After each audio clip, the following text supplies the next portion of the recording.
katika Kristo, tumsifu Yesu Kristo. Kristo tumaini letu. Ndugu zangu, katika Dominika ya leo ya pili ya Kwaresima mwaka wa Kanisa, wazo la leo ni kugeuka sura. Wazo la leo ni kugeuka sura.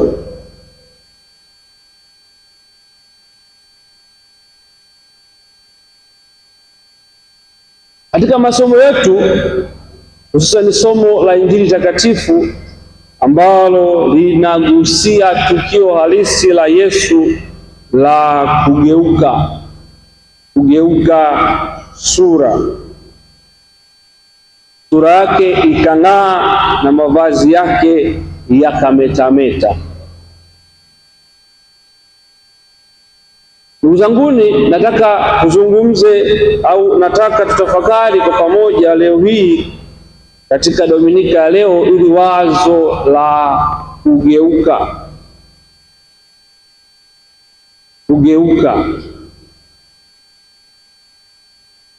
Ibrahimu ambaye ndio baba wa imani, ambaye sisi sote tunamwiga kama mfano halisi wa maisha ya Mkristo ambaye anapaswa kushikilia imani yake. Unapoitwa lazima kugeuka. Ibrahimu anaitika wito,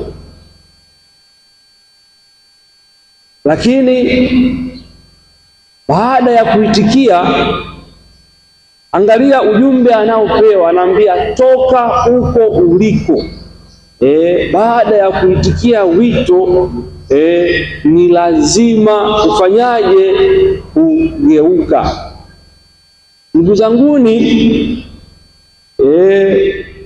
mageuzi ni mabadiliko. Mageuzi yanataka mang'amuzi na maamuzi yaliyo sahihi ya bila kutazama nyuma, kwenda moja kwa moja kuitikia wito.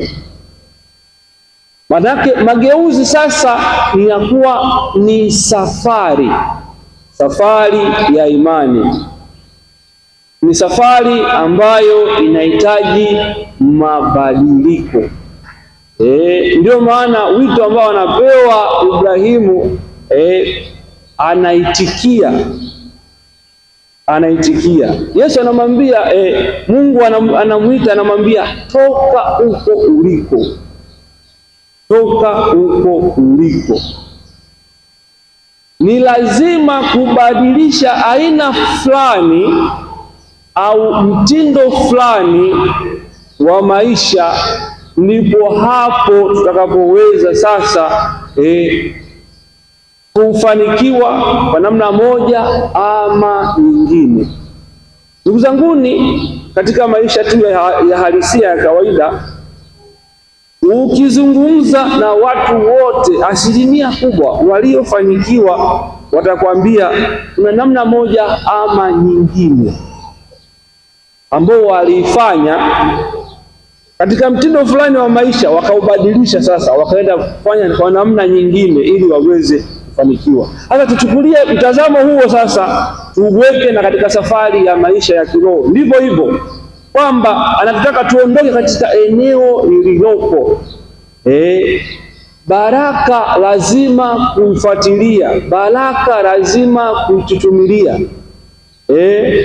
Manake kama Ibrahimu asingebadilisha mfumo wa maisha, leo hii tusingemuita kama ni baba wa imani au baba wa vizazi vyote. Anaambiwa ukitoka huko ndipo Mungu atakapokubariki. Angalia, alikuwa anaishi na binamu yake Rutu vizuri sana, wanaweka vile na vile, lakini anakwambia nataka utoke, kuna nchi ya jamaa zako, kuna nchi ya baba yako, uende nchi ya mpaka ambayo nitakuonyesha mimi. Hakuuliza maswali, hakusema itakuwaje. Ndivyo ilivyo sasa. Mungu anataka sisi tugeuke, kwamba hapo ulipo kuna kitu kinakukwamisha wewe kuto kufanikiwa. kuna kitu kinakukwamisha wewe kuto kubarikiwa. Tuangalie tupo katika cycle ya watu gani, yaani tumezungukwa na watu gani. Pengine hao marafiki zako uliko ndiko wanakukwamisha kutoka eneo ulipo na kwenda eneo lingine. Tunaweza tukang'ang'ania tulipo na tunalia mbele za Mungu, tunaomba baraka, tunaomba kufanikiwa. Lakini je, kuna kitu fulani Mungu anataka ukiachilie. Ukikiacha hicho kitu, ndipo atafungua mkono wake wa baraka. Hapa tumeshikilia madodo mengine, afu tunataka kufanikiwa. Tunataka kufanikiwa afu hatutaki kuziacha dhambi. Tunataka kufanikiwa afu tunataka tubaki tu vile vile, maisha yaendelee kama kawaida, kama jana, leo na siku zote. Haiwezekani, ni lazima kugeuka. Ndio nasema wazo la leo, kugeuka sura. Ni lazima kugeuka. Tunamwangalia huyu Yesu, angalia mazingira ambayo anaenda, anawatwaa, anaenda mlimani, anajitenga kwa jambo fulani. Mara nyingi Injili Takatifu inaripoti habari za Yesu, unaona lazima aende faragani, aende eneo fulani, yaani ni lazima habadilishe kitu fulani, ili sasa tunaona leo anapanda juu ya mlima unang'ara. Ni lazima kubadilisha, ni lazima kubadilisha pale tulipo, ili tutoke hatua moja kwenda hatua nyingine. Kwa nikasema mabadiliko ni safari. Mabadiliko yanahitaji mang'amuzi yaliyo sahihi. Kuvumilia. Tunavumilia nini? Tunavumilia pasipo kukata tamaa. Tutakumbana na majaribu mengi sana, kama hata baada ya wito wa Ibrahimu haikuwa rahisi.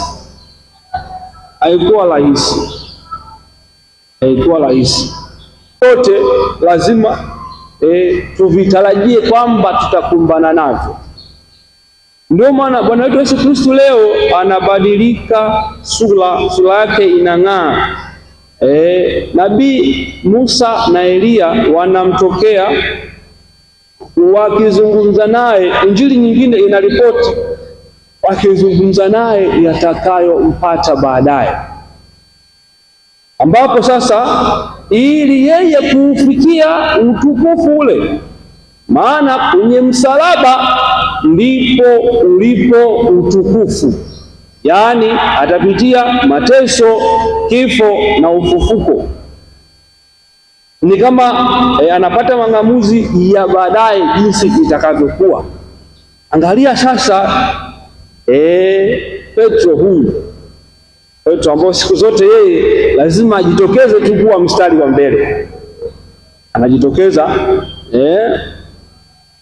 vile vile anaona, anasema hapa ni mahali pazuri, anataka kubaki hapa. Hataki kurudi kwenye maumivu, hataki kurudi kwenye mateso, ili iwe kama ni moja ya mchakato ya yeye kuufikia ule utukufu. Anataka kung'ang'ania pale. Ndugu zanguni, wakati mwingine najikuta hata sisi tunakuwa katika hali fulani hivi, unataka kubaki pale, manake unakuwa umeonja maono fulani au faraja fulani hivi. Wataalamu wa maisha ya kiroho, ambapo mtu anapiga hatua ya maisha ya kiroho, unamzungumzia Mtakatifu Teresia wa Avila na Mtakatifu Yohane wa Msalaba. Wenyewe wanatoa hatua mbalimbali.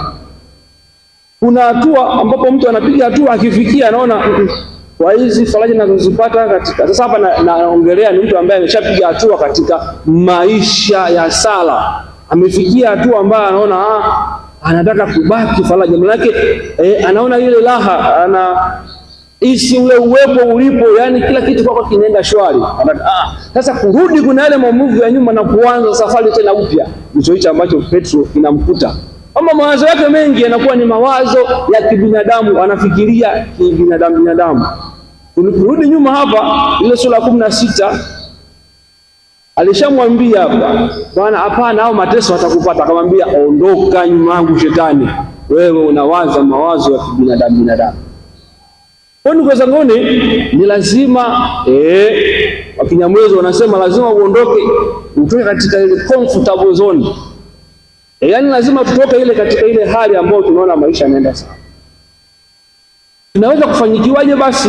Ni lazima kubadilika. Miaka nenda, miaka rudi, umekuwa ni Mkristo wa vile vile. Mpaka sasa hivi wengine tukiwauliza hapa wanatimiza hii ni kama vile miaka 40 ya Kwaresima yao. Yaani hii ni Kwaresima ya 40 ya kupita Kwaresima ya 40, lakini yuko vile vile.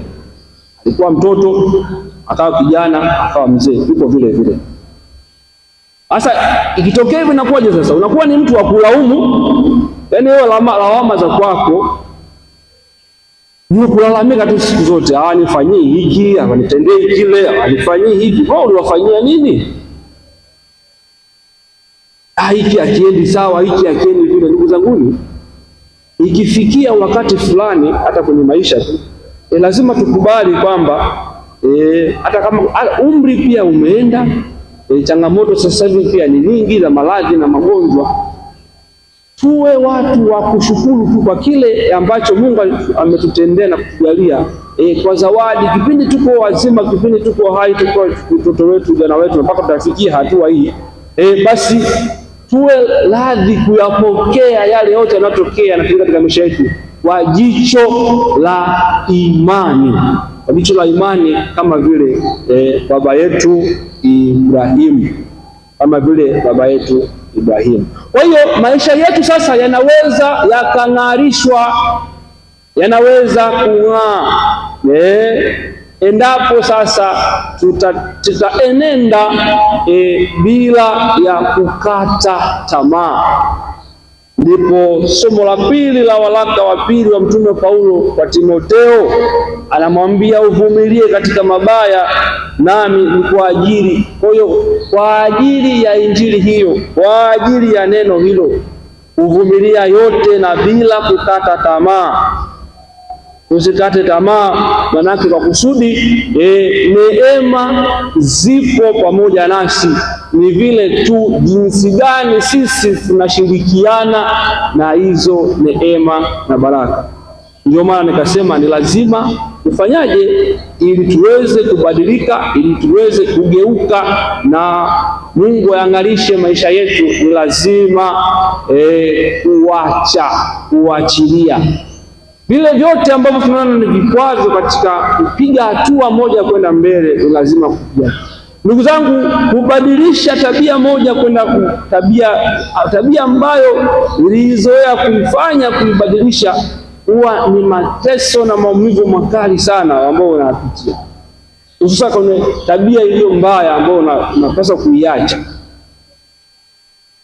Lakini